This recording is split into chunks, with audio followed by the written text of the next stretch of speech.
What up, everybody? Welcome to the IAG Thursday thing. This thing we do every Thursday where we all get together, we talk about fun stories, hang out with cool people, and basically just do fun Subaru stuff because it's what we do. Real quick, I want to make a shout out to the listeners of this show. You guys have been fantastic. I cannot even put into words how awesome it is when somebody emails me, drops a DM or something like that, and they're like, yo, I've been listening to the show for a really long time, and you said something about this, and I've got more questions about that, or and they're asking about IAG stuff, but they're talking about the podcast. Maybe they found, they got interested in whatever that thing is through the podcast or not or whatever. But the amount of people who are listening to this and telling me they listen to it is awesome. And I cannot stress how awesome it is to have somebody come up at a Grid Life event being like, yo, we listen to the podcast, and it's the best. So you guys are all awesome, but do me a favor. We're making a hard push on Spotify. Anybody who's listening to this, do us a solid. One, please leave us a like, okay? Share it, but leave us a comment on Spotify. And if you can, not everybody's got a Spotify account, I understand, but follow it on Spotify. It helps us out. And then I can show these numbers to the bosses, and we get to do cooler stuff. It's the more we can show this is working, which it is, the easier it is for us to make sweet asks and do cool things and get new and interesting people on, and it just makes life a ton easier. So help us out. You want to improve the show? That's the best way to do it. So this week we're not joined by Warranty because he's an adult. We're not joined by Jordan because he is also an adult. Randy fought me like hell on our thumbnail this week, but I think it turned out awesome. So thank you for that, Randy, even though you hate it. I think it's great. All right. This week, I really wanted to do this interview at the track. We got a whole lot of questions about who is this blue STI running around. Doesn't have a whole lot of stickers on it. It's fast as shit. It sounds really awesome. But a lot of people didn't know that car because, well, it hasn't been out on the track for a while. So it was cool to explain to some of these people, but it made me realize that we probably have to have a conversation about this vehicle. So on the show today, we have Graham and Kim from Boosted Performance Tuning, and we're going to talk about their time attack car, which is a 2011 STI, affectionately known as Nasty. So what's up, guys? How you doing? Graham, how you doing? Kim, how you doing? Doing good. How about you? It's a day. Yeah. Technology, nothing works. But it is, I'm stoked to talk about this. I'm really stoked to talk about this again. This is already a decent story in itself, about the time that a Big Power Street Subaru decided they were going to go do time attack things and destroyed Street Modified, and basically kicked off an arms race for the ages. This is a great story. So I think the best way to start this is, first off, who are you two? Okay. And where did this car come from before it went on track? Kind of give us an idea of what you do and what stuff is for people who don't know when this is the first time they're ever hearing about you. Okay. Yeah, I'll try to kind of buzz through it pretty quick. But essentially, Boosted Performance started as a side business of tuning, more of just kind of like an interest in tuning and a hobby that evolved into a business. And basically that kind of kicked off around 2010 to 2011. And we had a 2005 STI. My wife and we got hit by a drunk driver and lost that car. So we decided just to go pick up a new STI. And that was the 2011 that we still have now. So that was our first new car, our first new Subaru, and something to start kind of tinkering with, tuning and learning on. So it's it's basically, we got the car right at the time that we started doing tuning and learned everything that we know on that car. So it's kind of always been our test bed. First car on E85, first car with bigger injectors, first car bigger turbo. It drag racing with, did all kinds of stuff with it. And we started, we changed Boosted Performance to being a full-time business in 2016 and moved out to the Chicago area in 2017, which is when you and I started hanging out a lot more. Yeah. And we, I'll let you kind of tell some of the story from, I'll catch us up here real quick. What's that? So at that point, you guys had already, tuning was right about that time when you and I met. Tuning started becoming your full-time business. Yep. You were still coming out to the area. You were living in Iowa, but coming out to the area. You were actually staying at my house. Sometimes both of you would come. Most of the time, it was just you to come out for like a week to tune at 6-star. That's right. In 2016. Yep. So long story short, I was working at TH Motorsports at the time, and they were a sponsor for this track event thing that we then found out was Grid Life. And we got invited. Well, I got invited to go drive for the weekend. I'm like, I don't know if I want to put a car together. I guess we could take my wife's STI or whatever. And Graham's like, no, we should go. It'll be great. And I'm like, oh, fine. So like, I did a quick top feed conversion swap using some parts off of my other car onto this thing. And Graham put a chill tune on it. We went and ripped the car for a weekend and had a great time. And both of us were like, why are we screwing around with drag racing? Okay. At this point, you had a pretty sweet 2011 STI that was making a pretty solid amount of power. You were on a BorgWarner 8374 at the time, I think. Right. We were both using another brand's engines. But it was a really well-built car, especially for the time. Okay.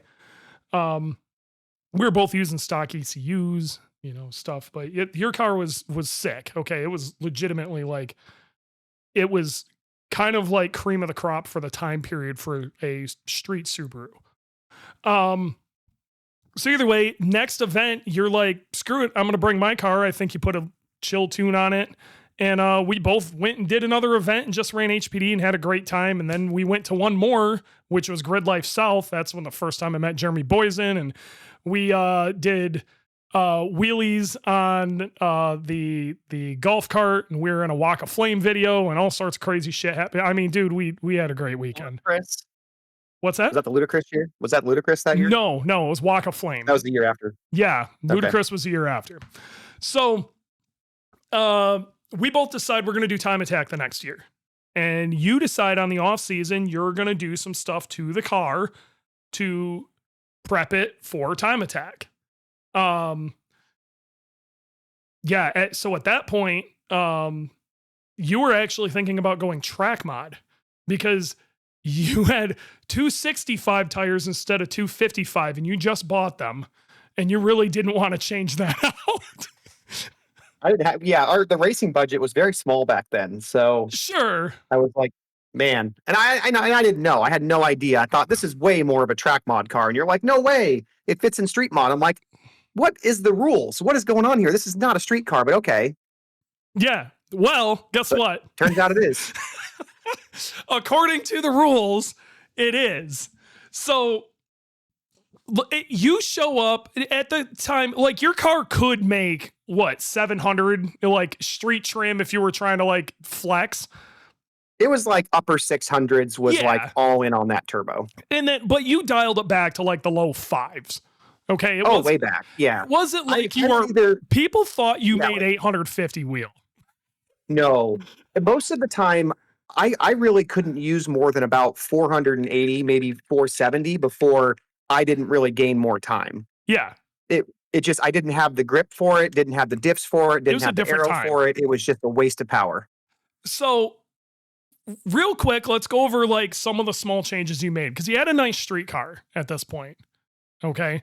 Yeah. Some of the changes you made did you go dry sump before or after that? It was after the first year, wasn't it? It was after the first year. He earned his dry sump, as I say it. Yeah, at the end of the season. Okay. So, So for what we had going into 17 was the IAG pickup and pan. Yes. So you had the baffle didn't exist yet, but we had the pickup and pan. So you had the IAG pickup and pan. You put a set of 255 original RE71s on there.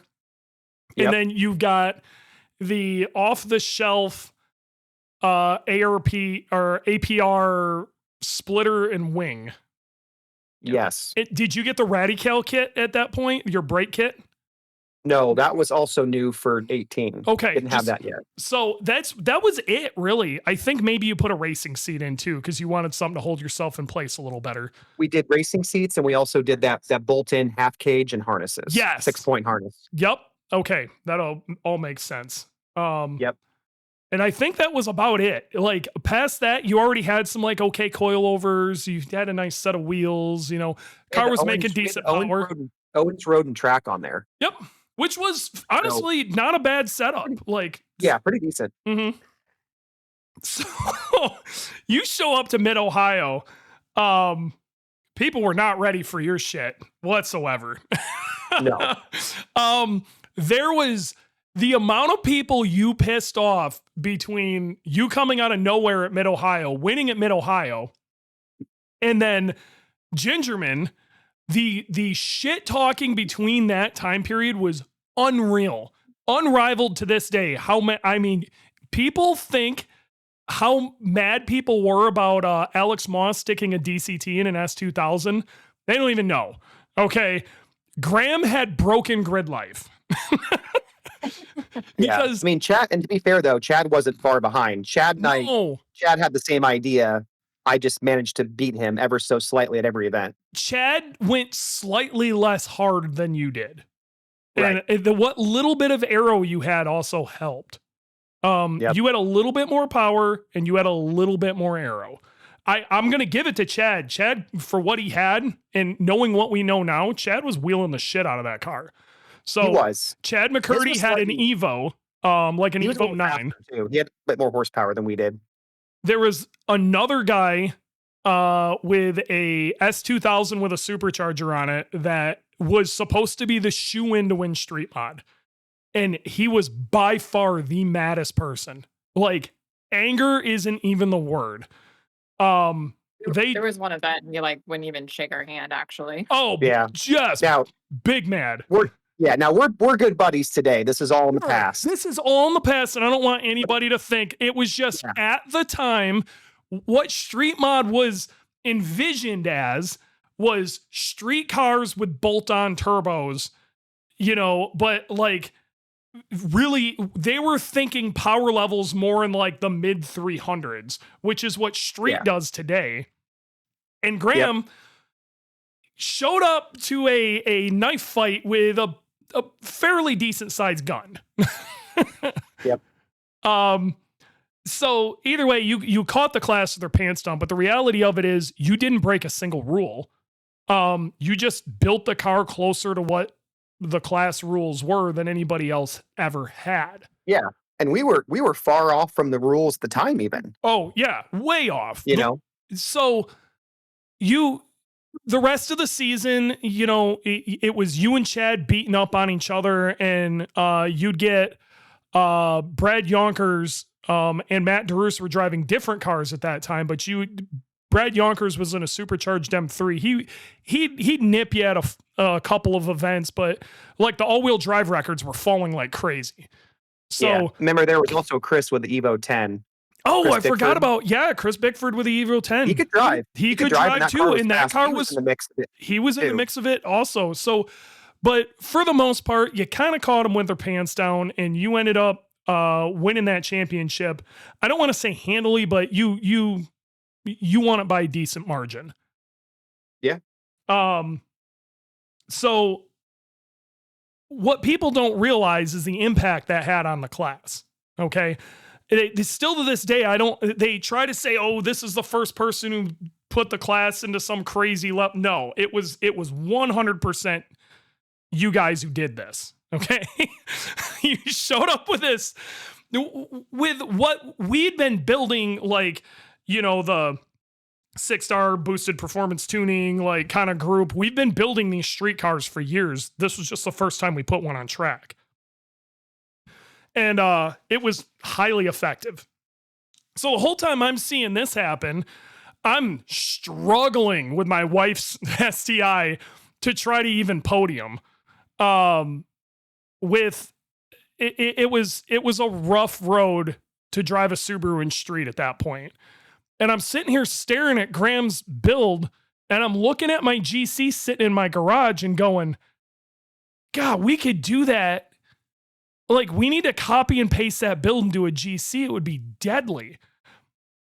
Fast forward to next year, you did a lot of sick updates on the off season, like incredibly awesome updates.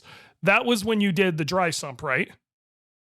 Yep. So at the end of 2017, going through the 789 complex at Gingerman, we oil starved the engine and rod knocked it. So, that was, yeah.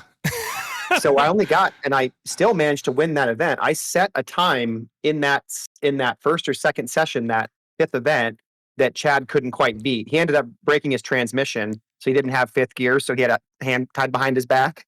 But our time held on. But yeah, that's when we oil starved it and said, okay, well, we're going to just move to a dry sump oil system. That's really the proper way to do this, as we want to develop this car for the long term.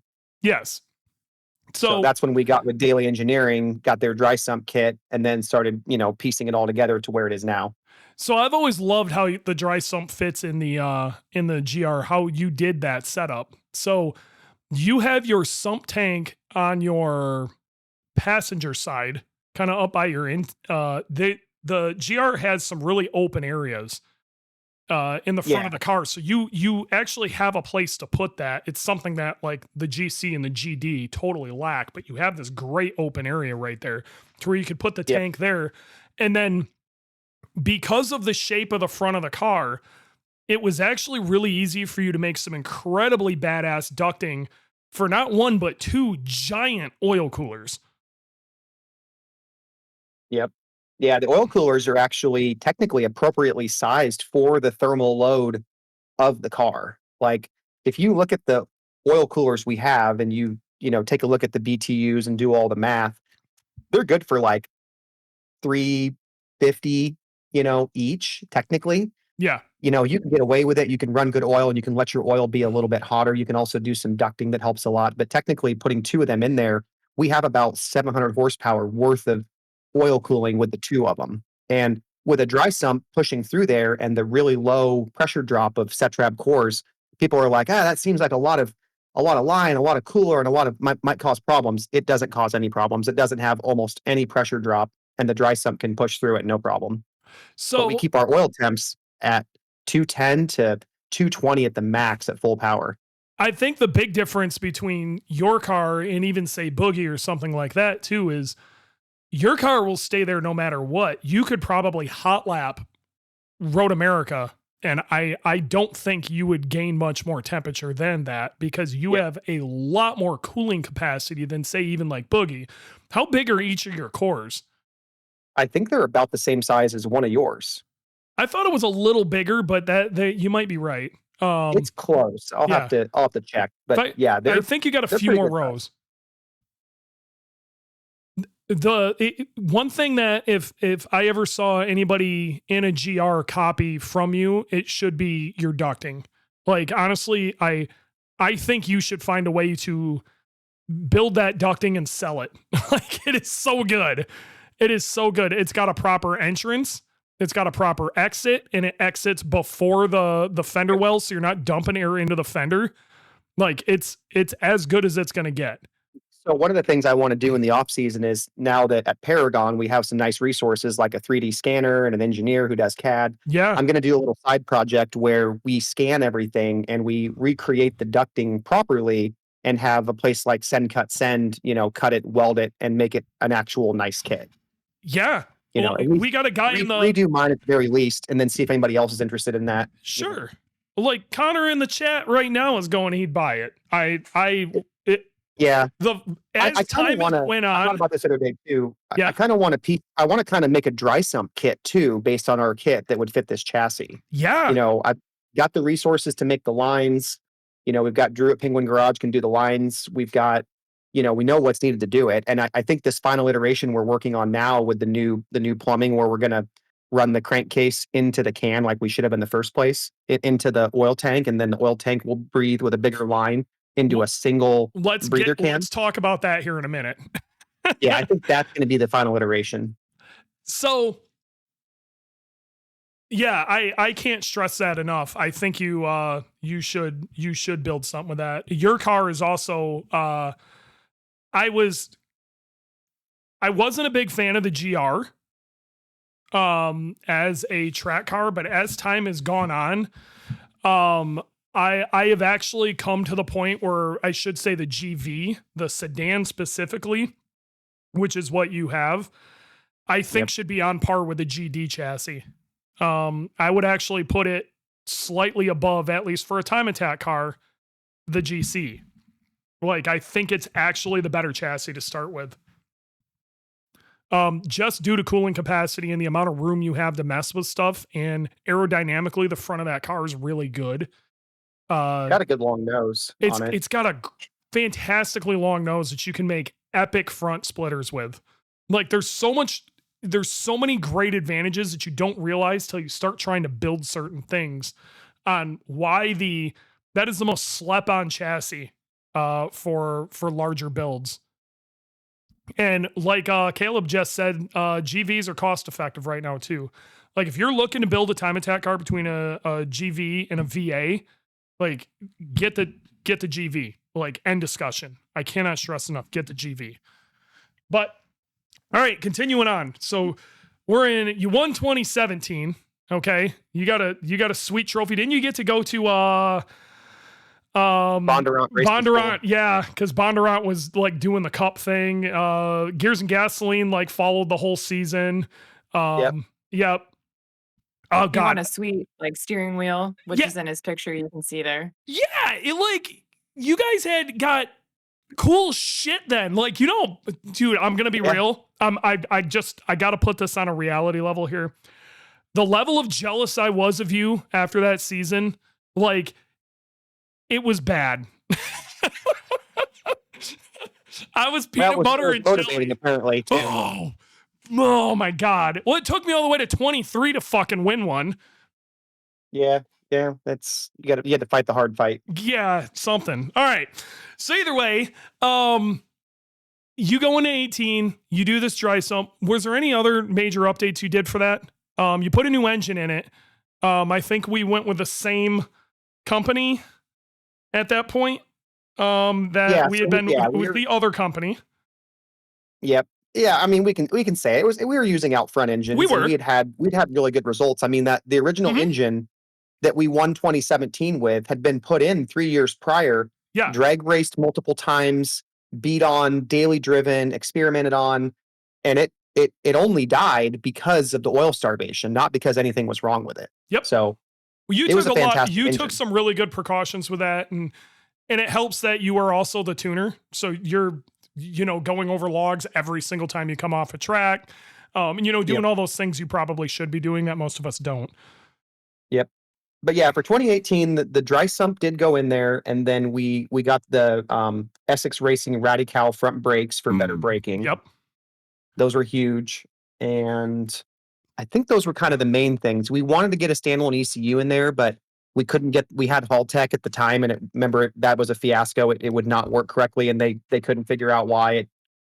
It was a crap show. So we gave up on that. We ended up kind of rushing everything last minute to go to Road Atlanta.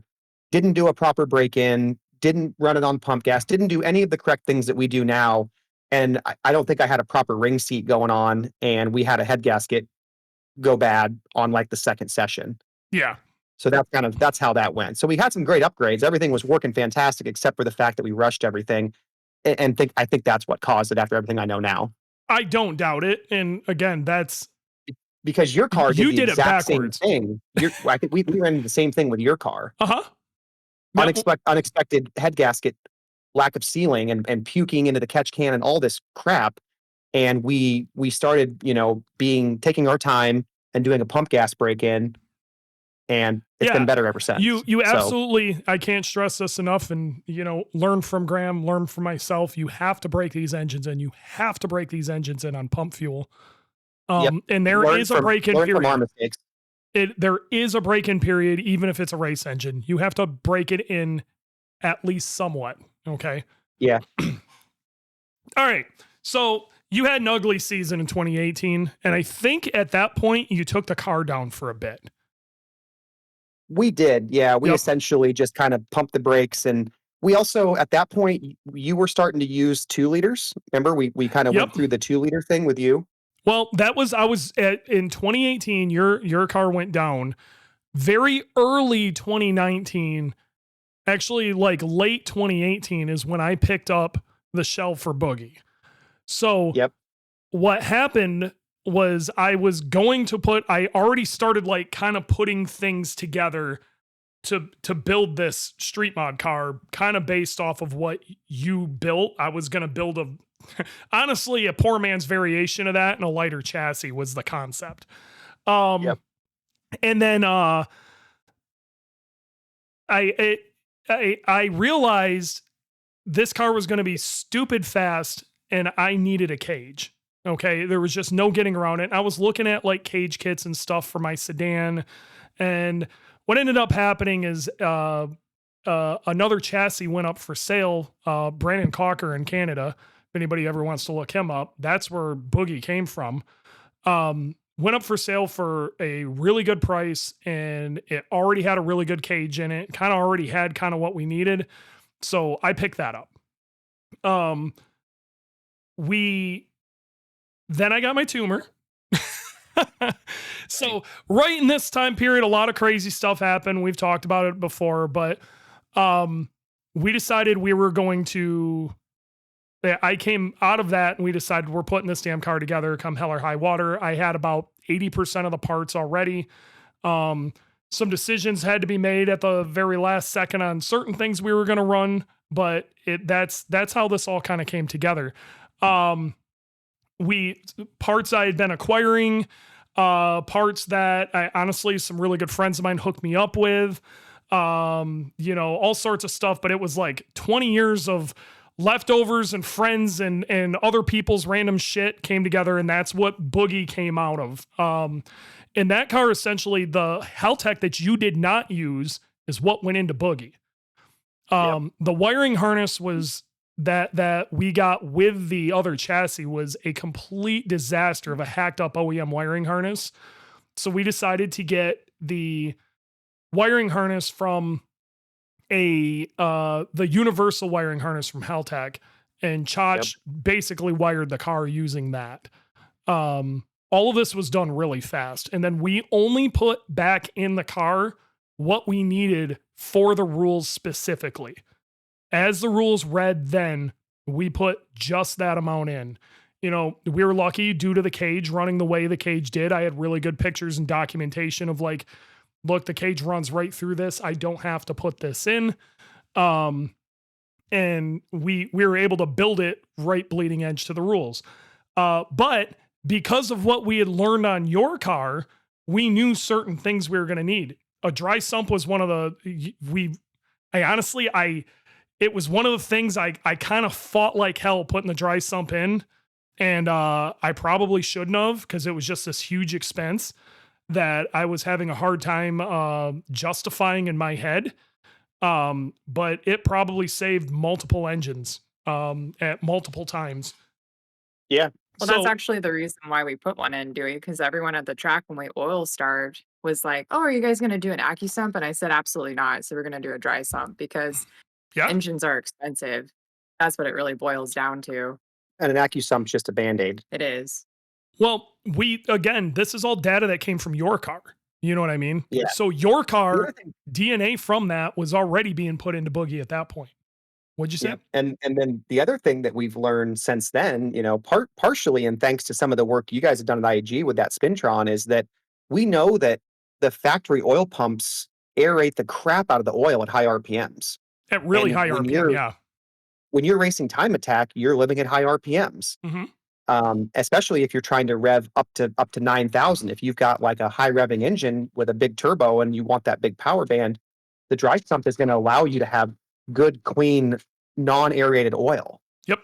That's super critical too. It's not just about starvation, and it's not just about having oil pressure. Obviously, those things are super important, but it's also about having clean oil going in your engine at high RPMs. If you've got oil with heaps of bubbles, just because it's there and it's pressurized doesn't mean it's doing the job. Yep.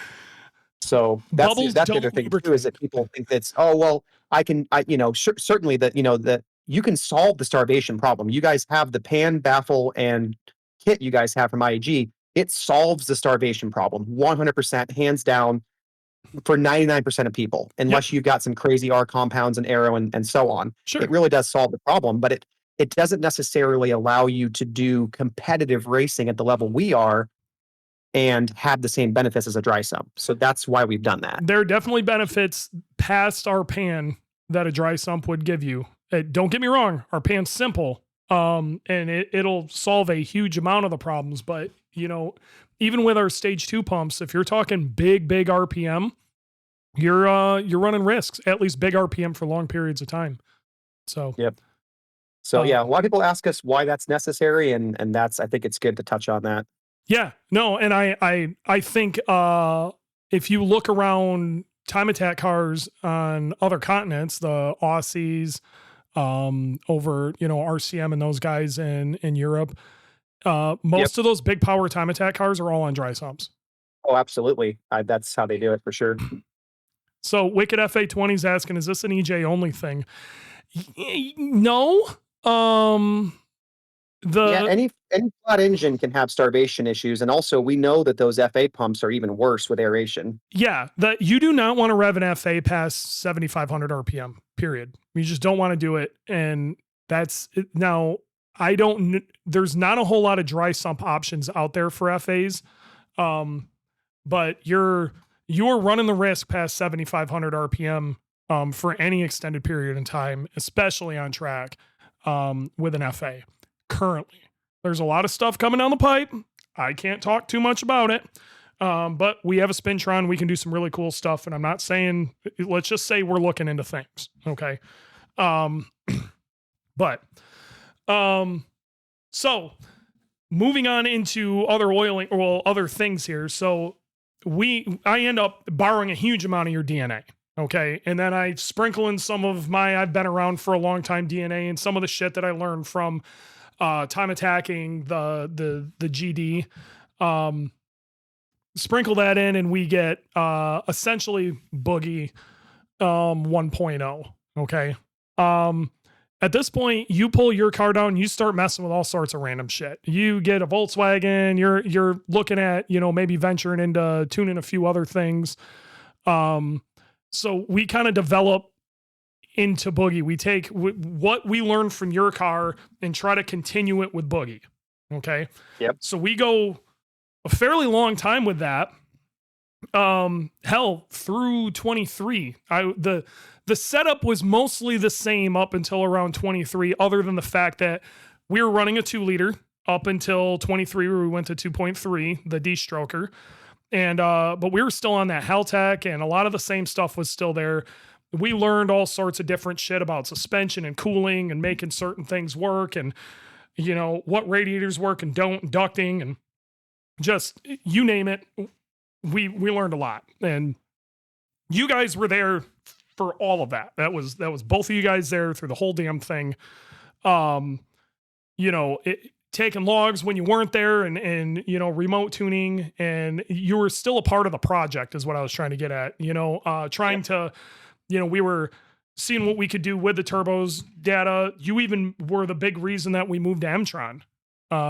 You were the one who pushed that really, really hard. So we ended up winning that championship in 23, and somewhere around that time period, 23, 24, you started dinking around with your car again.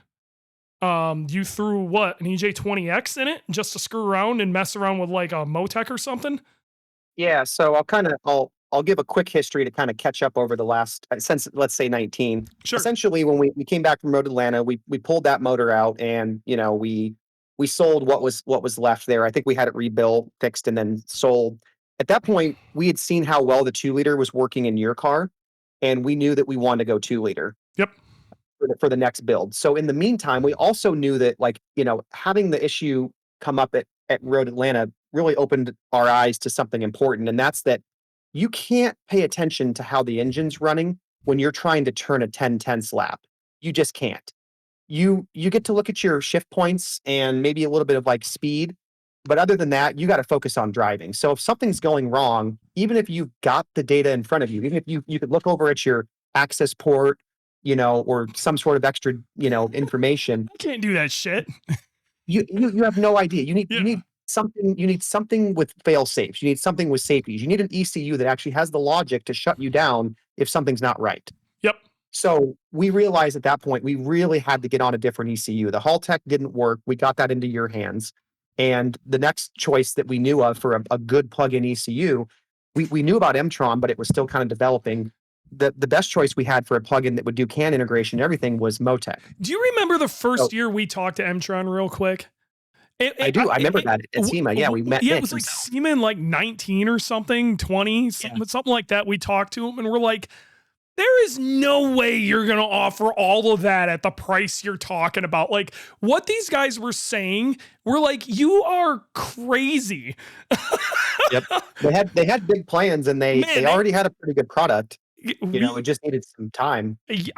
What they were saying was just like, there is no way. And they absolutely backed it up. So what we ended up doing is we grabbed a cheap EJ20X, because it basically has the same cam triggers and the same behavior as an engine that we'd be controlling. And we tossed that in there just for a placeholder, and put a Motec in there to begin with, and kind of got all that integrated, running, and working very well, honestly. We drove the car around. I remember I took you around for a ride in the EJ20X with the EFR turbo on it, ripped around in it. And you're like, damn, that's pretty fast. This was around the same time period. You took that ECU and I think you stuck it in Filippo's car. I did do some testing. Yeah. Yep, I put it in his black car and did some development on that car, did some daily driving on it. Well, in the city, this was the first time that we found out through this that the stock ECU has some sort of filtering with drive-by-wire that a standalone doesn't. My biggest bitch with drive-by-wire is it always felt like there was a delay from when I'm hitting the throttle to what's happening at the actual throttle plate. There was something going on there. And you're like, you got to go drive this. So you had me go drive Filippo's black car. And we went and took a loop around the tuning loop. And that was wildly eye-opening. Yep. He also did that to me. Because you had to. Hate drive-by-wire. Yep. We were super old school. Yep. And he's like, this is great. This is so much better. And I drove Filippo's car and I was like, this is stupid. Yep. Yeah, this is so much better. It's so much better. It's one of those things that if you guys are ever wondering, if you're listening to this, if you're like, man, drive-by cable no matter what, I was that guy. I am telling you, you get a proper standalone in the car. And this is what Graham's kind of trying to preach right now. Okay. Get a proper standalone in the car. All of your bitches with drive-by-wire are gone.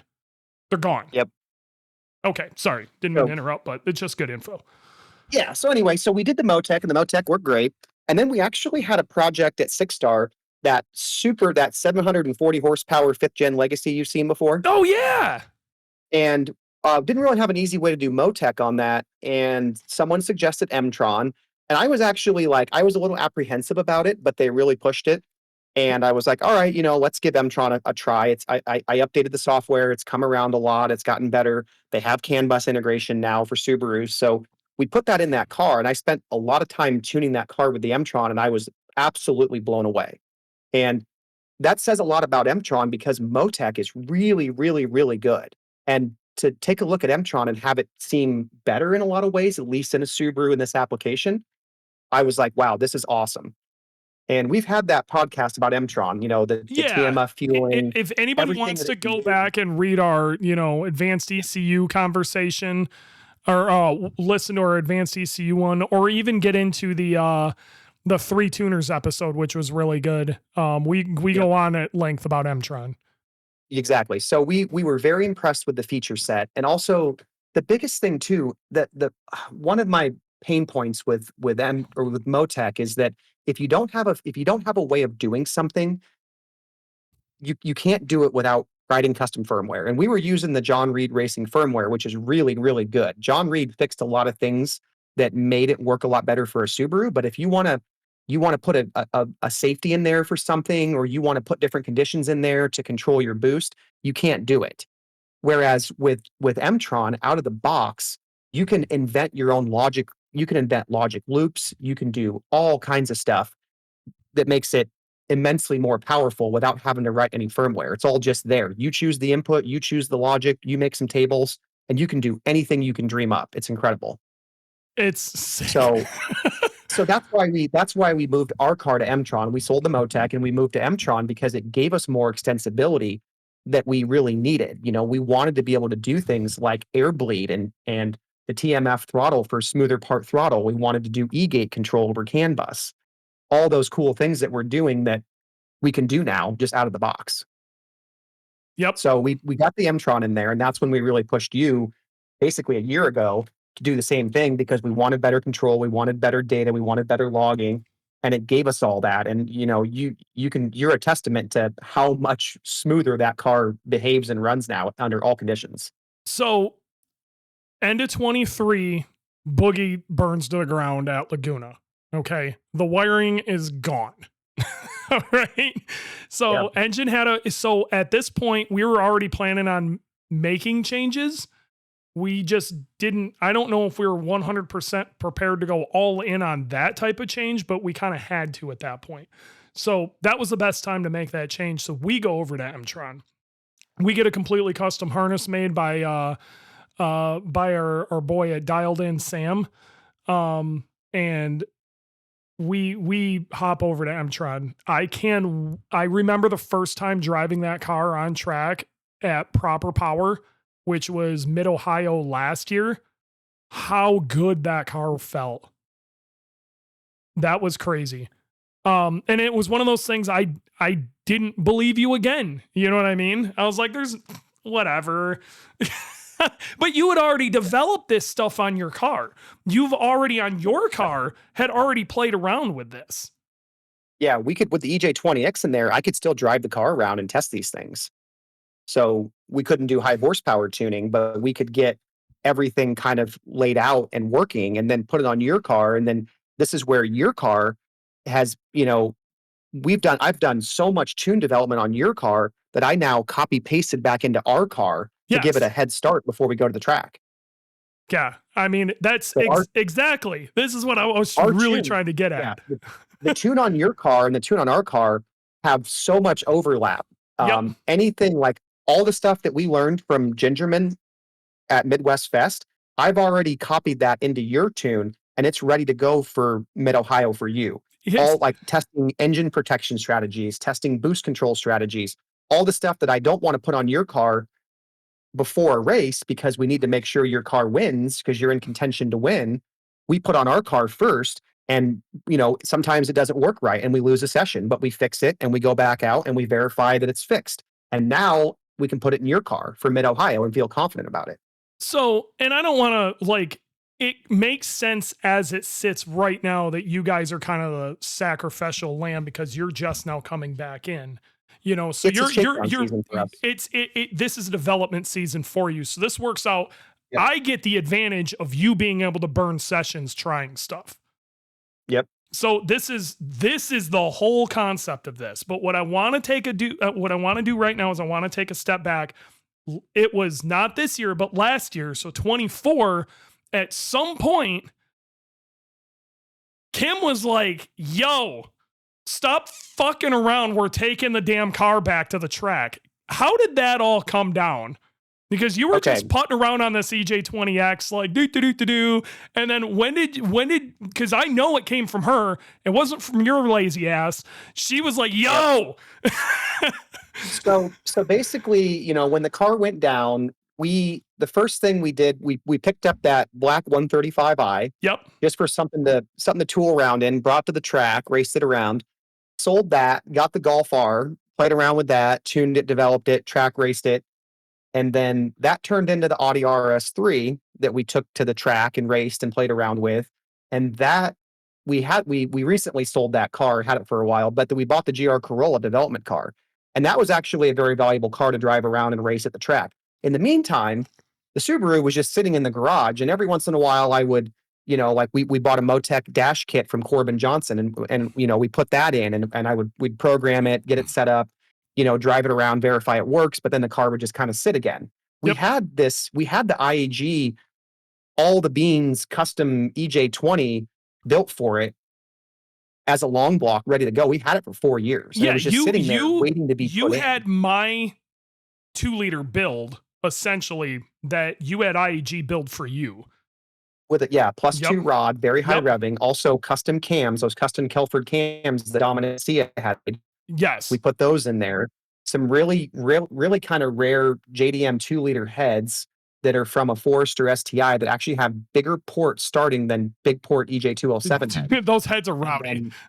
Those heads are rowdy. And then we had those CNC'd out by IAG, 14 millimeter head studs, firewalk head gasket, pin main, you name it. That thing is ready to do stuff. It's incredible. So it was just sitting there. And it was just sitting there. It's been sitting there in a crate for 4 years, ready to do something.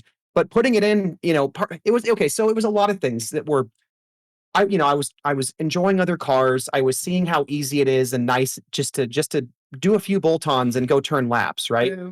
Getting back into a Subaru is difficult, right? Especially trying to be competitive. Plus, it's like every year we'd be like, okay, I think I have a plan to come back, and then the field would go seconds faster. You know, not even just you. So remember, you kicked this arms race off, and we got silly, and you were probably also sitting there looking at like. So you kicked this arms race off. You know, Boogey happens, and we're all pretty quick. Then Jackie Ding takes this damn Supra and literally like punts the ball downfield. Like huge leap in speed at that point. So I could see how you're sitting here at essentially on the sidelines of this. The war you started, you're sitting on the sidelines watching this, going, what in the fuck happened? I can't even, like, I don't even know how to begin to come back and try to fight that war with you. You know, like originally it was like, sure, you know, if we build our cars exactly the same, and even if we drove them exactly the same, your chassis should always be a little bit faster than ours. We're at a disadvantage there, and we understand that. But totally fine with coming back and sharing the podium with you, being on the second or third step, or at least being in the top 5 with you. But when it started to look like, man, we have to build even more than we thought to even have a chance at these, you know, darn Supras and, you know, whatever else is out there, you know, K-Swap DCT S2000s. Like, what the hell is that? So, you know? Let's put this in perspective. Do you remember what your time was at Gingerman in 2017? I do. Yeah. Like, so the round 1, I won it with like a low 138. Yeah. And round five, I won it with like a 137.7. So this was 2017 137.7, and people were falling out of their chairs. It was just blowing their minds that Street Mod was going this fast. And to put this into perspective, we set the Street Mod overall record in, you know, this year in June at Midwest Fest at a 130.6. That is how much faster this class has gone. Yep. And the only real significant thing that's allowed some extra time for this year is the sequential gearbox. So now we got to talk about that. So we will again. So now we're getting into, but you're right.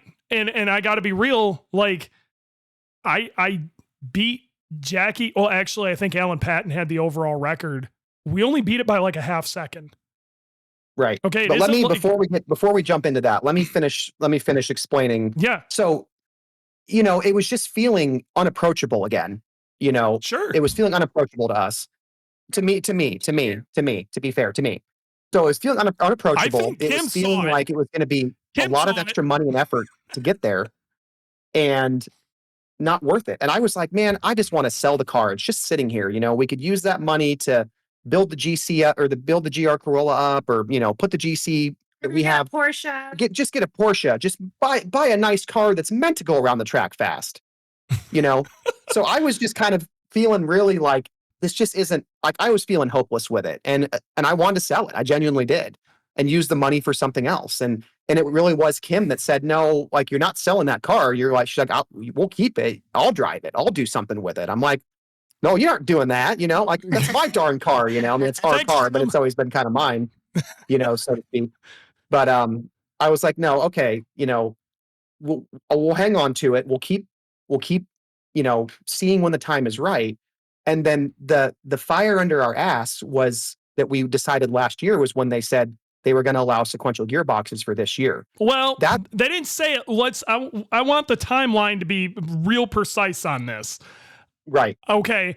I approached them with the concept of these rules. Okay. Because currently the way it's stated, you could put a aftermarket gear set in an OEM case. Okay. But you could put a DCT or something because that's an OEM trans in a different car. So what I proposed to them was they said no aftermarket sequential gear boxes. But I said this is not a gear box. This is a gear set. So then anything you say, it is a sequential gear set. But anything you say past this is no longer an aftermarket sequential gear box. What we changed was a gear set. It's still an OEM transmission housing. So they like the argument, but man, they debated about that. We thought we were going to have something by PRI where they were going to and then we didn't get anything until the first week of fucking January. Correct. Right. So to be clear, what we basically said, if they say yes to this, we're going to pull the trigger. Like we were ready to do it, but they did kind of delay our timeline because we had to wait until they confirmed it. And it was not changeable, because that's a lot of money to spend. Yes. If they change their mind. So we did wait until they said go. And then at that moment, we ordered the gearboxes immediately and made the plans to, that's when we took the car out to 6-Star Motorsports to have them put the engine in, build the gearbox. You and I are already we started to see him softening up on this. So you and I were already cooking up plans with Chris at 6-Star to put something together. Yeah. We were trying to do a group buy that wasn't just going to be just you and I. We were hoping it was going to be like 4 or 5 transmissions, but you and I were the only ones that went through with it. Yeah, some other guys were interested, but different things changed for them. And I'm sure that after people see how well these have worked in our car, they'll probably be definitely wanting to do some more. I know there's been a lot of inquiries, but basically, this ability to run a sequential lit the fire under my personal ass for 2 reasons. Let's say 3 reasons. One, it does feel like it allows the car to be more competitive. It does. With the cars that don't have to even take hands off the wheel to shift. Hell, they can leave it. Jackie used to run his car in automatic mode. I couldn't believe it. Yep. I thought for sure Jackie was at least controlling the shifts, but he said, nope, the car does it better than me. Jackie Ding said that. Yes. And I was like, wow, you just literally wheel the car and that's it. He's like, yep. Left foot brake, all the fun shit, right? Yep. Too easy. Way too easy. So at least this gives us the ability to not have to, lose power between shifts, not have to worry about sometimes not getting in the gear because the synchros say no. It also allows us to clutchless downshift under hard braking and at least get some of that advantage back that those cars have. So I said, okay, well, this does allow us to be a bit more competitive. Is this a podium car? No. Could it maybe develop towards one? We'll see. But at least it's more competitive. And the other reason, number 2, it's extremely fun to drive. Oh my God. If I'm in a car out there and spend all that money going around the track and get 8th place. If I can drive a sequential gearbox, that makes it way more worth it. I'm telling you, Boogey has never been more fun to drive, and I guarantee you're saying that about yours. Yeah. Oh my God. I had a riot. We finished 7th or 8th at Midwest Fest, with some issues we ran into. I had an absolute riot driving the car. It was so much fun. It's so good. And number 3, and also very important, is if you're going to sell sequential gearbox tuning to your customers, you need to have one. You need to drive it yourself, and you need to really be able to dial it in. You're not going to be able to do that as well if you don't have skin in the game. So that's, again, that goes back to this car. This car has always been something where we try to keep it ahead of our customers.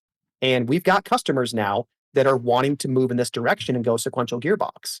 So we go out there, we test it, we dial in these shifting strategies, and you saw just how much improvement your car picked up between Road Atlanta and Midwest Fest after we got to drive our car and dial in the shifts. And I put that new shift tuning on your car. How much different was it at Midwest Fest? Oh my God, night and day. Yeah, night and day. Night and day. And it isn't that it was bad. It was really good at Road Atlanta. So to me, I'm like, this is peak. And I was wrong. Nope. Because I, that was just me kind of having to guess and go off your feedback of putting those settings into your car. And then we dropped those same settings on our car and went out and shifted it full load. And I'm like, okay, this is pretty good, but I can feel how this can be better. And I kept tweaking it and changing it. And we cut the shift time down to 80 milliseconds and have it just a perfect feel where, you pull, slight resistance, cut right into the gate. So one of the things about a sequential is not very many people have experience with driving a sequential. So I had no experience with driving a sequential, and I've driven damn near everything. You know what I mean? So me giving you verbal feedback on what this feels like, I don't know what's good and what's not. I don't know what too much effort is, too little effort. I don't know if I'm pulling too hard on the thing. I learned a whole new term, which was ringing. I didn't even know what that was. So the fact that you get to actually physically mess with this now in your own car, and then it turns around and it's not just messing with mine and going off my verbal feedback. It's you are doing it yourself. This is huge. You guys got skin in this game, just like you said, on a different level. Sequential gearboxes are expensive. Okay. They just are. And if you do not tune them correctly, they can get even worse as far as expensive. You will break these damn things so fast. So fast. It is so easy to break one of these transmissions. So you having this, you're running this yourself, it speaks volumes. Personally, I don't think I could trust somebody tuning my sequential unless they literally owned one. It's one of those things where you really have to drive it and understand mechanically what's happening when you pull the lever and how that and how those inputs go to the ECU and then what they're doing with the cutting and the resuming of torque. Like, you really have to be able to visualize it and physically feel it to get it. So the sequential's great. Yeah, you and I are having more fun driving our cars than ever. And I'm knocking on wood when I say this, but through M-Tron, your tuning, things that we have learned through pushing the limits and doing other stuff, you changed your entire turbo kit kind of the same way I did. We both came off of those Borg-Warner kits, the twin scroll Borg-Warner kits, went over to single scroll Garrett kits with really large V-bands with huge hot sides, to drop exhaust manifold pressures. We've started to make these cars significantly more reliable than they were back in the day through development through both of our vehicles. So and the beauty of this is then we can for our customers, me through IAG, you through Boosted, Six Star Motorsports, anybody else has helped us or been involved in this, their customers and the community at a large all gets to learn from this. This is one of the reasons that there's been so many times with Boogey that I've just went, what in the fuck am I doing? Like, I have so much of my life crammed into this car. It would be so much easier to just not and go take a nap. But we like to punish ourselves. Cars are pain. So I joke with Jeremy all the time, our business partner at Paragon. as we're sitting there, our backs hurt, we're sweating, we're exhausted, we're loading cars into the trailer to put behind our RVs. I'm like, man, why are we not just going camping with these damn things? Why are we going to like spend all this money and try to win these plastic trophies? Like, what are we doing with our lives? You know what makes it worth it to me? When somebody comes up to me and they go, hey man, I've been following you for years.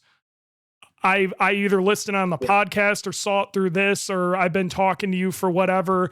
I'm getting into Time Attack. I did a bunch of the same things. I made sure I didn't do this because you broke it there. And you know, they're following in the footsteps that you and I have beaten into the dirt. Their lives are easier and the community appreciates it. And when when you start getting community feedback like that, it's so awesome. Dude, that is where it's very rewarding. So rewarding. Well, that's actually like why I don't know, I think it was easy for Graham to kind of lose the connection with the car because he always thought, he's like, oh, you're just very nostalgic. And I'm like, well, I am. You know, I do appreciate the history of our car and what it's done for our business. I mean, that car literally was the difference between a wedding reception and starting our business, just so people understand that. Yeah. But many people like really love this car and remembered it. And as soon as it came back and started becoming a thing again, I kept showing him message after message after message from people, and I'm just like, look how many people like remember this car and love this. The OGs, you know? All the OGs that back in the day were pissed. You know, all those guys back in like 2017 that were fuming, they were all like, fuck yeah, he's coming back. This is great. OG coming back. Like I said, these are all our homies now, you know? Man, they hated your guts then, but we're all happy family now. Together. Yes. Yeah, everybody equally hates Supras. It's great. It's awesome having you guys back, and you know, again, this co-development, like you're doing more than just this sequential and other small stuff too. You should talk about the e-gate a little bit. That's where I'm trying to go. Like, let's get there. So you also are running the Turbo Smart electronic wastegate, which I'm going to throw out there. The amount of people who have told us it's not going to work on a track car, or they tried it and it was shit. Okay. You 100% proved 2 weeks ago at Gingerman that it's not. Yeah. And I'll be honest, I told Kim this, going to Gingerman before we even got there and went on track, you can't really drive a car on the street like you can on track. You just cannot. And I told her, I was like 50-50 that this is going to be a problem or it's going to work well. And I even told you, we decided not to put this on your car yet. Yes. You know, and test it on our car. And I did fight some e-gate stuff throughout the weekend, but it was pretty minor stuff that I just had to adjust in the tuning. But after this weekend, I'm a believer that the e-gate is significantly better. It part throttle boost control and smoothness is unmatched compared to pneumatic gate. Dude, I can't wait. If you watch my record lap, you can see through 9 where my fucking boost is doing crazy shit because I got to go part throttle. I can't wait to put the e-gate on. Yep, it's way smoother. And also, I thought it was going to be lazy for spooling up or coming off back on throttle. It's really not. The trick is you have to tune it correctly. You have to think about it correctly. When you come off the throttle, you have to close the gate, which you can definitely do with the tuning in M-Tron. The tuning in M-Tron isn't just a very basic open or close. It's got all kinds of logic built around it, leveraging the factory boost control system or leveraging the boost control logic, but then translating it over to an e-gate position. So you have another layer there where you can override and you can basically, like when you're off throttle, that gate gets closed and it moves quickly. People think e-gates are slow. They're really not. They move much faster than you need them to, and they're ready to go. So when we come off the throttle, that gate is closed, and I go to put the throttle back down, it spools up very quickly. I'm so excited to try it. We have like the hardware and stuff figured out to put it in. In fact, we even tested it a little bit on our car, but we ran into some weird issues. I'm so stoked that you got to run that at Midwest Fest and rip around Gingerman and kind of like, again, one more thing that the Ying and the Yang, you got to go mess with that for an event, make sure it's working. we're probably not going to have it on for Mid-Ohio, but there's a very good chance we are going to have that on for Road America. And it's a little I'm excited. Tight, the timeline. We need to just make sure we, get the Yeah. cars ready for Mid-Ohio. But here's the thing too. I also want to cover, some people are asking what exactly is an e-gate? No, it's perfect. Really quick. Yeah, chat about it. How's it working? So the e-gate that we're using is a poppet style, which means it's basically shaped and looks exactly like a regular pneumatic gate, which is like a giant valve opening in like a 90-degree valve. So that's the style that we're using right now. They also make a straight gate, which we might experiment with down the road. But right now, the poppet style is working fantastic. And the nice thing about it is it works with any turbo kit that already is set up for an external wastegate. So for like the most part, Motorsports I want to make kit. sure I throw this out here for the most part. Okay. Because it's physically large on the top of it to have the electronic motor and the insulation and all that stuff. It doesn't fit, like it wouldn't have fit in our situation. So a GD, the firewall's really close. Okay. So before you just go and purchase one of these and try to pop it on your kit, you're going to have to take a look at it. I think there's some dimensional stuff that you can get off of TurboSmart's website, but the one you have on there, just so people are wondering, is the TurboSmart Gen 5 EWG 45. So it's electronic wastegate 45. Yep, exactly. Okay. So yeah, you do need some more room around the top. That's true. It also does require running coolant lines to it. Yes. All wastegates have coolant ports, and they should be used, but a lot of guys don't, and it ends up cooking the wastegate eventually. But the electronics in these are sensitive, so you do plumb coolant lines to it, but that was no big deal. Six Star did that, basically just using the coolant loop for the factory throttle body warmer.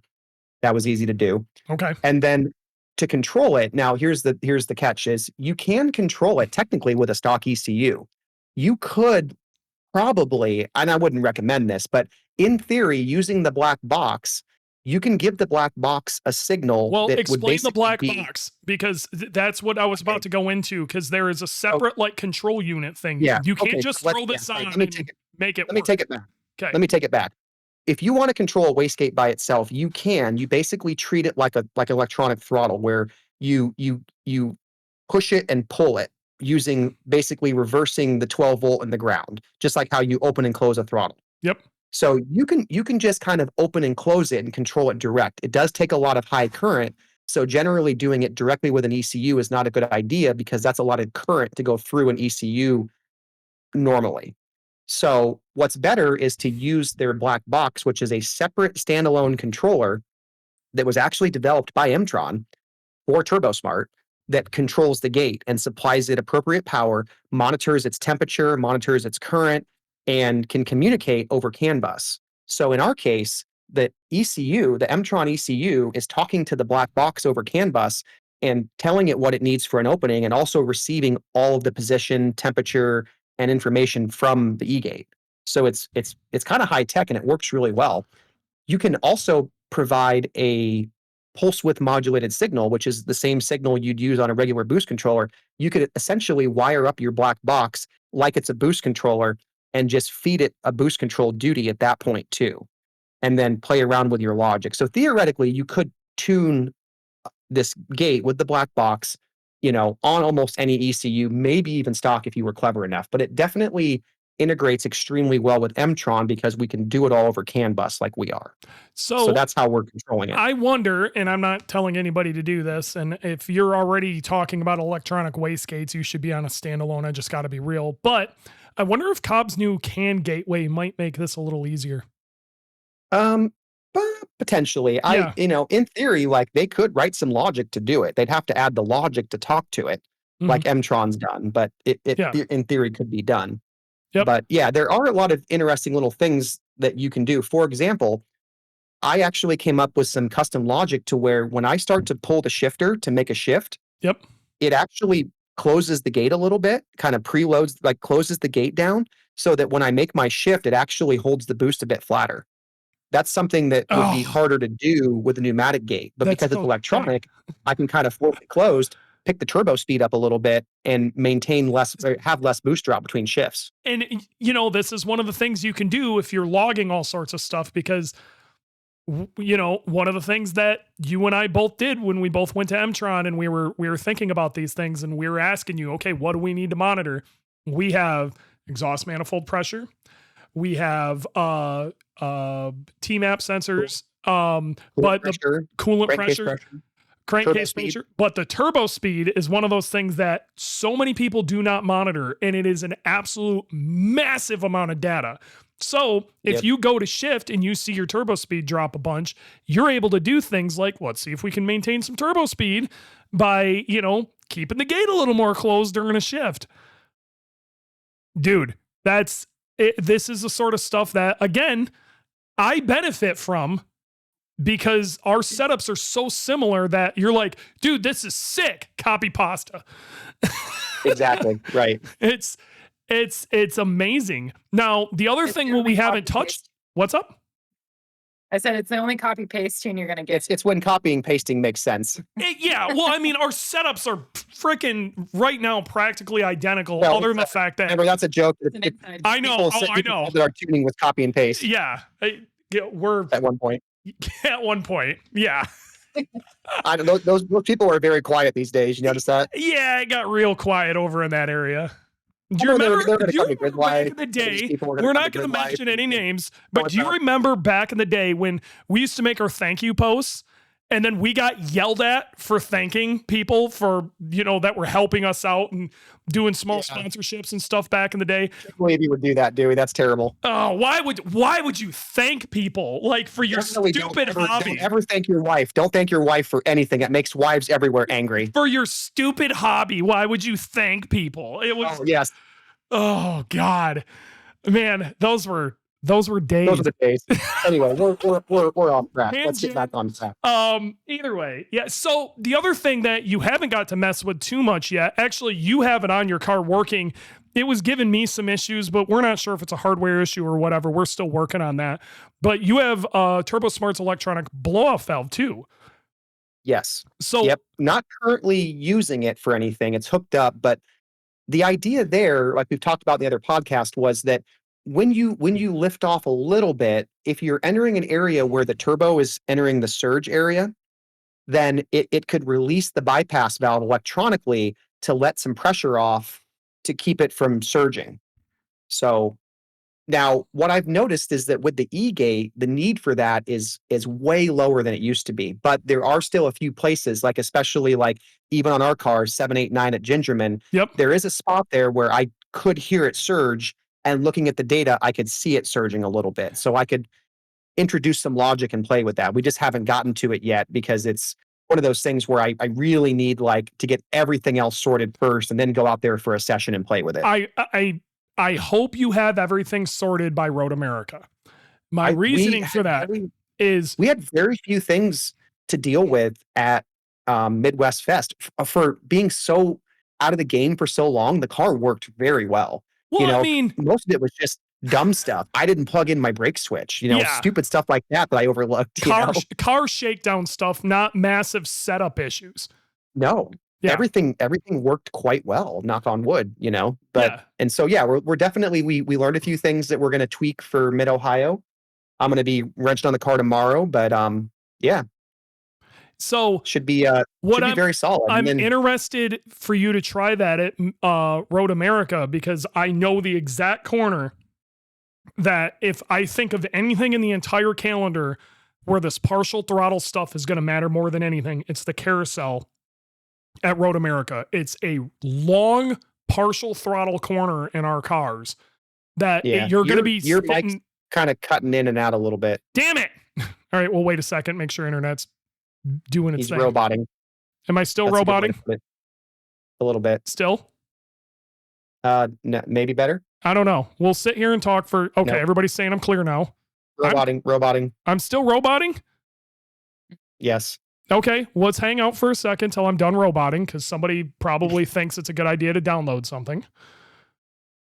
See if Nathan's downloading YouTube videos or something. I might be getting fiber soon. I heard that'd be nice. That would be sick. Waiting till it clears up. We'll just hold on. Then Jordan will fix this. How we doing? We good? Check, I check, think we're check. better now. Are we better? Okay. Yes. I got a yes with a question mark. Yeah, seems good. Okay. All right, carry on. Okay. So I can think of one corner in particular that this is going to matter, and that's going to be that really, really long carousel at Road America. That's why it's on the calendar of all the corners that this partial throttle stuff is. It's that. It's this giant long right-hander that we're going to be partial throttle 3/4 of the way through. And that is going to be the test spot for this. Yep. I think E-Gate will make a huge difference there. Yep. But we'll certainly see. The anti-surge is more when you're lifting off a bit. There were, couple times I noticed that could have been helpful, but like I said, the E-Gate kind of negates the need for that in a lot of situations. That's good. So I'm stoked. Hopefully we have the E-Gate on by Road America, and we play around with it a little bit. So. Yeah, if we don't have to touch anything for Mid Ohio, then I think we'll feel confident to get that back onto your car for Road America for sure. That's sick. I'm super excited. I'm excited about some of the other stuff that we've done on Boogey, then translating over into your car too. I have a feeling in the not too distant future, you're probably going to be looking at a larger alternator and an electronic power steering pump also. Perhaps. But what we should touch on that was huge for both of us is the new diffs. Oh, damn. We didn't even talk about that. We were talking about transmissions and totally blew past that. So we need to touch on this. So 2 years, 23, maybe it was even 22. I put a Cusco rear diff, a Cusco 1.5 way rear diff in Boogey. I'd been running OEM diffs until then. That was night and day. Okay. Graham at this point was still running all OEM diffs. Well, at that point, the car wasn't doing a ton, but back in the day, we'd always ran OEM diffs and it was okay. And at the time it was competitive to run that way. That was night and day, but we both got these new transmissions. Our transmissions were opening up and we decided we'd be stupid not putting a good front diff in. So we went down the damn rabbit hole. So I don't know. You want to take over from here, or do you want me to keep going? Yeah, I can. I kind of led the way on the research here. Yep. Kim and I looked into it a ton, and we also, our approach is never to assume that we know anything. We assume we know nothing, and we go try to find the smartest people we have contacts with. Yep. And get their opinions. We got a couple of chats that are full of people who are going to forget more today than you and I will ever learn in our life. Yeah. So the process was this. We read everything we could read about Cusco diffs on the internet, how to set them up, springs, friction plates, everything we could find. And then I also spent an hour on the phone with Cusco. And then we hit up one of our groups that we're in with some really smart gentlemen in there that have done a lot of diff stuff. And it was Tim, right? Tim in there? Yeah, I think it was Tim was the guy who really helped us out. Yeah, I don't even remember. I can't remember. I don't know Tim. I don't even know Tim in real life. I just talked to him on that group. And he's a plethora of information. Like that guy should be at Grid Life with us doing Grid Life things. I don't know. He's probably got more important things to do, but he has so much knowledge on some of these interesting Subaru things. And we picked his brain on diffs, and he had some very unconventional advice that we followed. And it was with the front diff, he recommended running minimum lock. So when you set these diffs up, you can go 60, 80, or 100.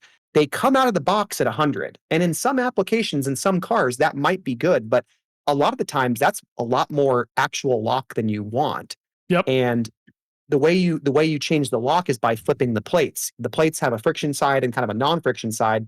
If you stack them a certain way, they lock up a lot less. That allows you to have some differences in wheel speed, which you can want sometimes. The other important thing he said in the front was, do not run the preload springs. And Cusco lost their mind when I talked to him about that. They're like, no, you have to run the springs. You can't take all the springs out. Cusco was like, no. And they're like, no way. I'm like, listen, these cars understeer, these cars understeer like awful. Like, we need these cars to turn in. I want an open diff on turn in. How do I get that? Well, you don't need that. I'm like, I don't know. I think that there's logic behind what Tim was saying of letting the front diff be open when you're off the throttle. Yes. And having it lock up when you come back on the throttle. If you think the way, if you kind of think about how it operates, what we did in the front is we put a one-way diff in. Okay.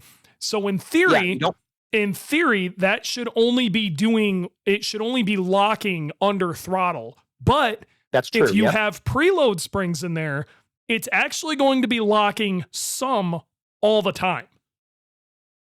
It is going to push together a little bit all the time. Yes. Which when you're trying to turn in, can be problematic if it causes that outside wheel to try to catch up. Yep. Or inside wheel to catch up with the outside wheel that's turning faster. You need that outside wheel to be turning faster. So you want a big differential in wheel speeds when you're turning. Yep. And then the other thing too, we did 60% lock in the front. So we don't want it to bite and lock super hard. We don't want any preload. That was how we set the front up. Yep. And then in the rear, we left, we debated going no springs in the rear. Based on my long conversation with Cusco, they explained that in the rear end, having some preload will retain some good high-speed stability. Yes. And that was kind of what we weighed out and said, yeah, we don't really want to give up high-speed stability in the rear. That could be kind of dangerous with these cars. I agree with this, how fast these cars are. I mean, our rear diff in Boogey is set up basically out of the box. Like, you're roboting. Damn it. I'm not it's recording fine on my end.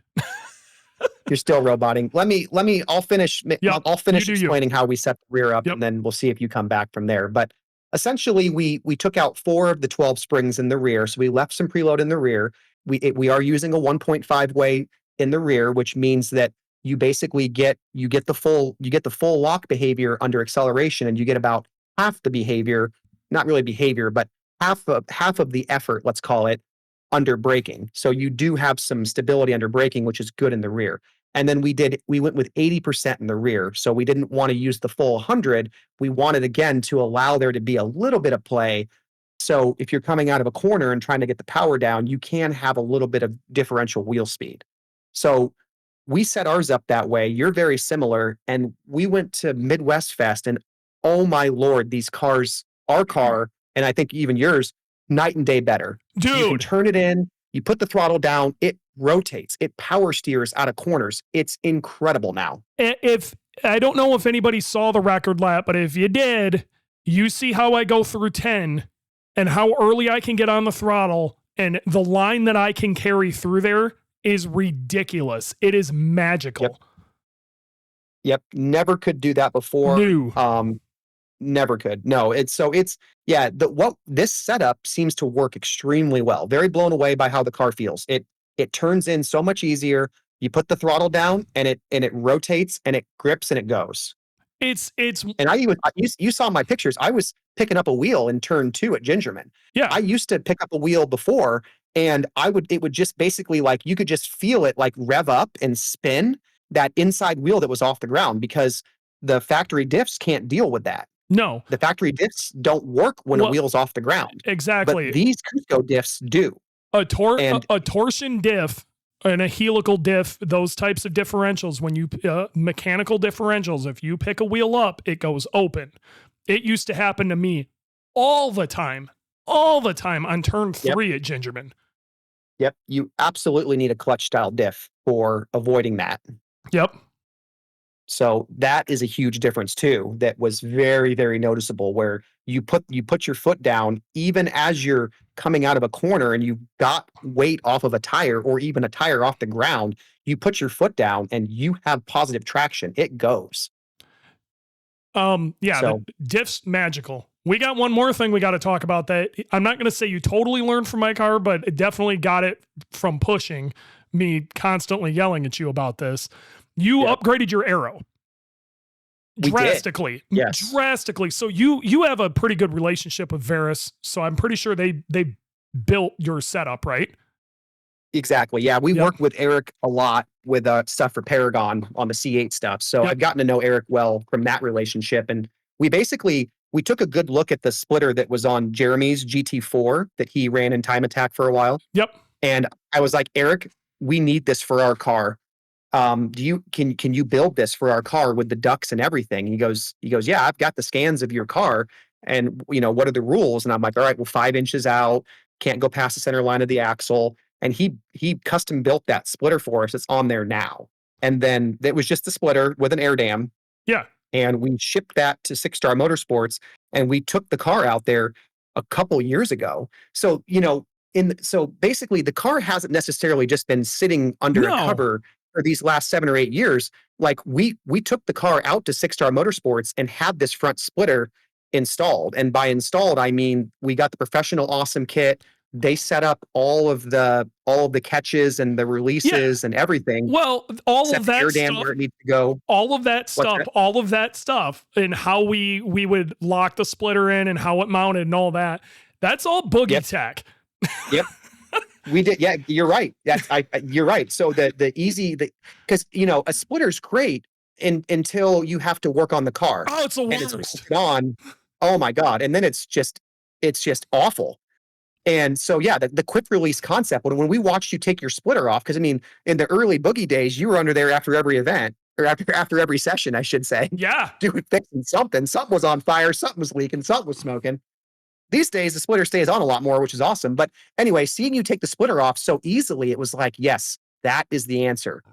Being able to get to the bottom of the car on a Subaru engine is very valuable. Oh my God. And if set up correctly, and this is the DNA for Boogey's splitter, this goes all the way back to Chach at Six Star.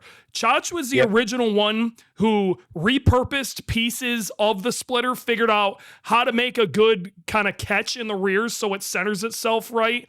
And we actually use the mounting kind of backwards, and it works perfect. And Chach is the guy who kind of like figured all that out, and almost all splitters that have been associated with either Six Star and now how we do them at IAG, and Dylan has implemented it into some of the stuff he's worked on and things like that, have all came from that original concept, and it works really, really well, where it's just clip on the ground.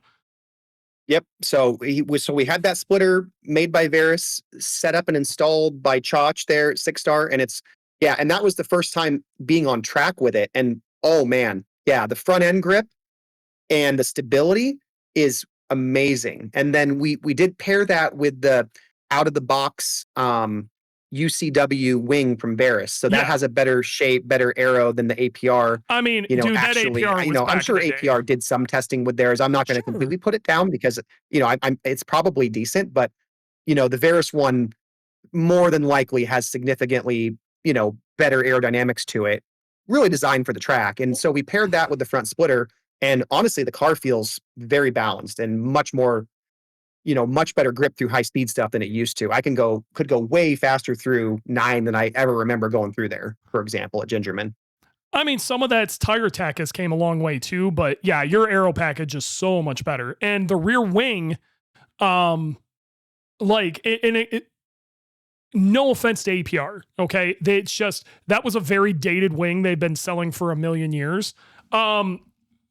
APR made this rear wing way back in the day. I think they first started selling it back in like 2003. So a lot's happened since then. Veris's current stuff is really, really good. So their stuff is extremely good, and it's a lot more modern. Really good. So, I don't know, man. Is there anything else you want to touch on before my internet totally goes out?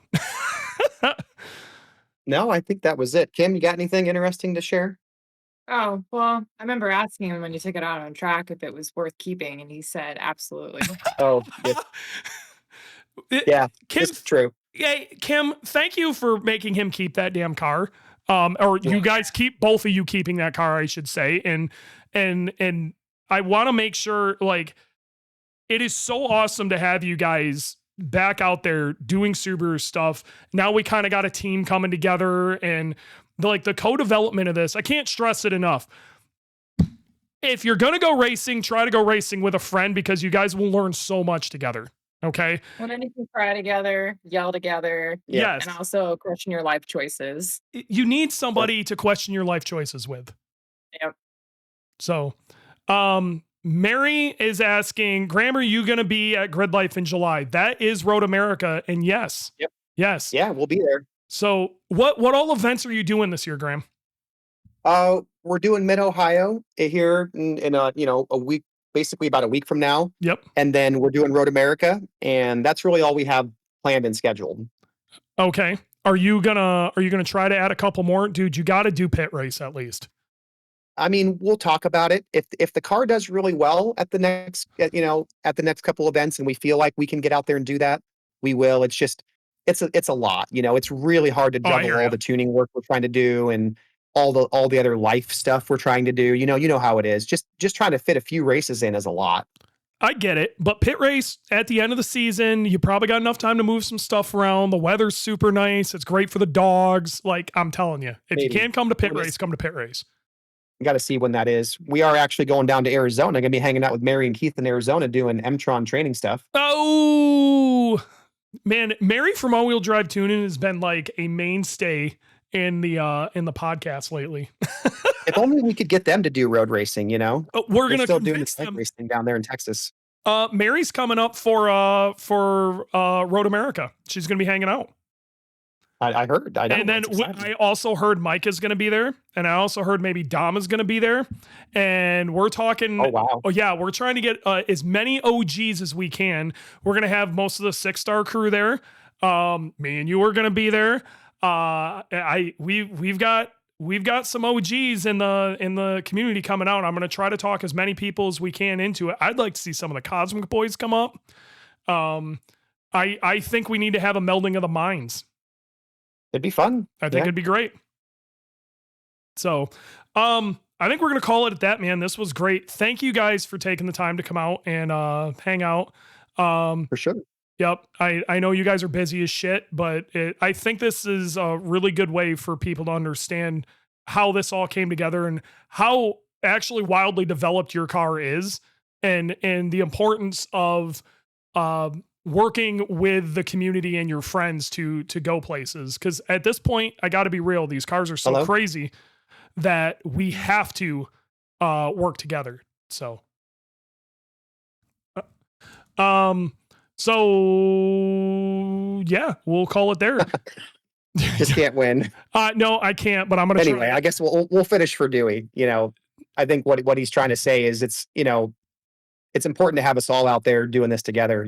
One car is good. 2 cars is even better. 3, 4 cars, working together, sharing information, not just necessarily about setup, but about, racing, being on the track and all that is very valuable. So yeah, it's good for us to be back, and we're very excited. We're going to call it that, folks. I appreciate it. He can't hear me. I can hear him. I don't know what's going on. Jordan's going to hate this. It's been real. It's been fun. It's been real fun. We will see you guys next time.